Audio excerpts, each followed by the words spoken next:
నేను ఒక సాధారణ భారతీయుడిని. రోజుకి 4,000 రూపాయల కొత్త కరెన్సీ కోసం ఏటీఎం దగ్గర 4-5 గంటల క్యూలో నిలబడుతున్న సామాన్య భారతీయుడిని. ఈరోజు పేపర్ చూసావా?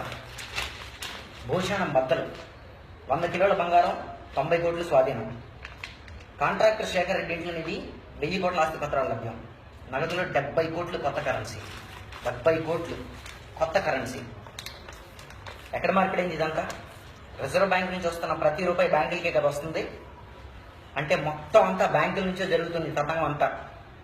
ఇది ఈ బ్లాక్ మనీ ఉన్న వాళ్ళు మొత్తం మార్చేసుకుంటున్నారు. సామాన్య భారతీయుడు రోడ్డు మీద అలాగే నిలబడి ఉంటాడు.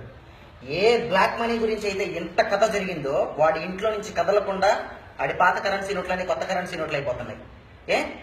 మనం డ్రా చేసుకోవాలంటే ఎన్ని రిస్ట్రిక్షన్స్, కానీ వాడి దగ్గరికి ఎలా వెళ్తున్నాయి? మొత్తం 70 కోట్లు మార్పిడి జరిగిందంటే అంత అవలేని విషయం కాదు. ఇది ఒక్క మనిషికి సంబంధించిందే.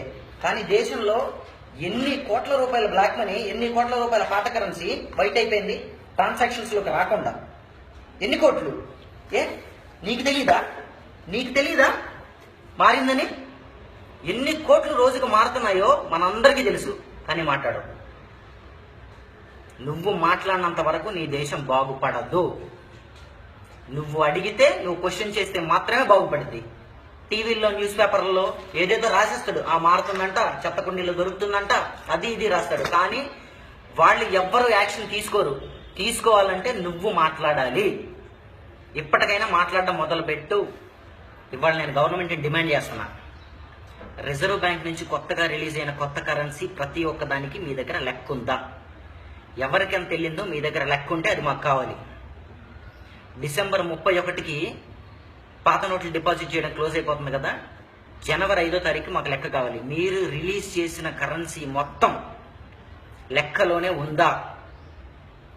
ఆ విషయం మాకు తెలియాలి. మేము పేపర్లో చూడాలి. అది ఒకవేళ లేదా, కరెన్సీ మొత్తం, మీరు రిలీజ్ చేసిన కరెన్సీ మొత్తం లెక్కల్లో లేకుండా మళ్ళీ బ్లాక్ మనీ కింద కన్వర్ట్ అయిందా, ఎక్కడికి వెళ్ళిందో కూడా మాకు తెలియాలి. నేను ఒక్కడిని అడిగితే ఎవ్వడూ నన్ను పట్టించుకోడు. మనందరం కలిసి అడిగితే ఆన్సర్ చెయ్యక తప్పదు. కాబట్టి మీరు కూడా క్వశ్చన్ చేయండి. నీకు కావాలి కదా లెక్క, నీకు కూడా కావాలి కదా లెక్క. కొత్తగా రిలీజ్ అయిన కరెన్సీ మొత్తం ఎక్కడికి పోయిందో లెక్క నీకు కూడా కావాలంటే నువ్వు కూడా క్వశ్చన్ చేయి. ప్లీజ్ క్వశ్చన్ చేయి. ఒక్కసారి నీ దేశం కోసం ఒక్కసారి క్వశ్చన్ చేయి. క్వశ్చన్ చేస్తూ ఒక వీడియో చేయండి, హ్యాష్ ట్యాగ్ పెట్టి దాన్ని పోస్ట్ చేయండి. దొరుకుతుంది కదా సోషల్ మీడియాలో. ఆ హ్యాష్ ట్యాగ్ సెర్చ్ చేస్తే ఎంతమందిని మనం ఆ లెక్క కోరుకుంటున్నామో గవర్నమెంట్కి తెలియాలి. ఇండియన్ గవర్నమెంట్కి మనం ఎంతమంది ఆ లెక్క కోరుకుంటున్నామో ఇండియన్ గవర్నమెంట్కి తెలియాలి. మనందరం చేసే వీడియోలకి 3 హ్యాష్ ట్యాగ్లు పెట్టుకున్నాం. 1 #1 catch the fox, #2 clean the country, #3 I demand a report. Please మీ దేశం కోసం ఒక్కసారి క్వశ్చన్ చేసి వీడియో పోస్ట్ చేయండి.